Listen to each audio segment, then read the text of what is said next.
I would like to start out by introducing myself. My friends call me Beth. I'm a mother of 3 great boys, and I'm a first-year student at Algoma University. I have lived in the city under the poverty line my whole life. Becoming a teenage mom, my focus turned on my children and what type of world they were growing up in, and I have many concerns. After spending 3 months trying to talk to the public school board and my children's school, the principal finally allowed me to plant some seeds. With $20 in seeds and $30 in soil and over 100 recycled food containers, we finally set up a very basic area to plant. No, we had no hose. With a very short amount of time, the seeds were allowed to stay at school. I had to find a place to plant them all. With previous conversations with the soup kitchen, we made arrangements to use the donated land directly behind the building. The soup kitchen seemed excited for the project to start, and the yard needed a lot of work. I was told that there was once a garden here before, but in the many years after, the animals and children had taken over, as we could see by the many interesting things we found. The day we started planting, the children were very excited. Many of them had never had this experience before, and some children wished they could take their plants home with them. But the many kids who had to use the soup kitchen for help or attend the after-school program were happy to help them.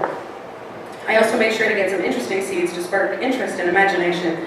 And if you've ever heard some grade 1 kids talking about purple carrots and green tomatoes, it's pretty funny. I would like to state that these children are mostly under the poverty line.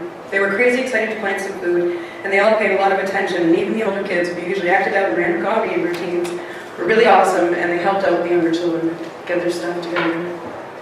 Digging the garden bed was interesting. My boys were excited to help at first. Some of my friends came to lend some hands, including all of our older children. There were 10 of us. It was a crazy day. We dug the whole thing in about 5 hours and several gallons of water.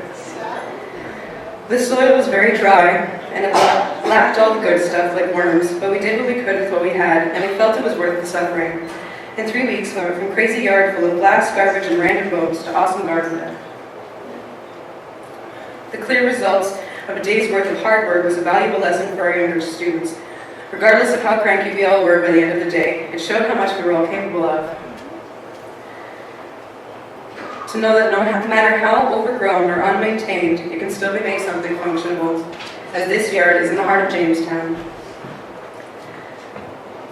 This is what it looked like at the end of our 5 hours. It was double dug, and then we watered it very well as we left in hopes that it would turn into something great. So we finally had everything ready for 100 seedlings. Granted, they were terribly young. It was only 2 weeks. We had our eviction notice, and we had to relocate. I made sure to water all of them every day, even though it was very time-consuming. The day of planting was interesting, to say the least.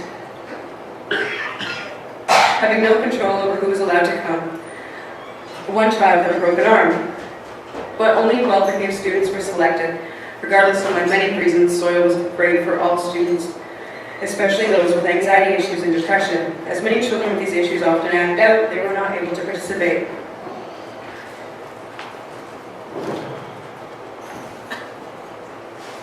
So this was it. As we left our baby seedlings in their new home, I was happy to have shared this experience with some children and hoped the plants would survive in their almost safe spot. But sadly, I had to leave at the end of the school year, and when I returned to the site near the end of summer, I discovered that no one had done anything. The homeowner had told me that she was the only one who tended the garden, and she took what she wanted and shared it with among her friends and family, and the rest was left to overgrow. With all of this to swallow, I learned many things. Getting your hands dirty is fun.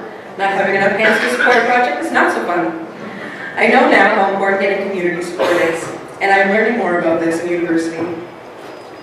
Though we may not have helped those it was intended, it inspired me to push through the barriers, as good ideas are often lost when a person gives up. And this idea is not new. Food has always been important to those who enjoy life. Schools have had edible gardens before. During times of need more. And we are certainly in times of need now. With 1 in 6 people in Canada living in poverty, 30% of those being children, I think people should be more open to this idea. Establishing this type of education is one of my life goals. And coming from a city with many green energy movements, I feel that the city should be one of the first to make it a standard. Anyone can grow a garden, and I feel that everyone should. Life shouldn't depend on how much you can afford to eat. Thank you for listening, and I hope all your gardens are very bountiful.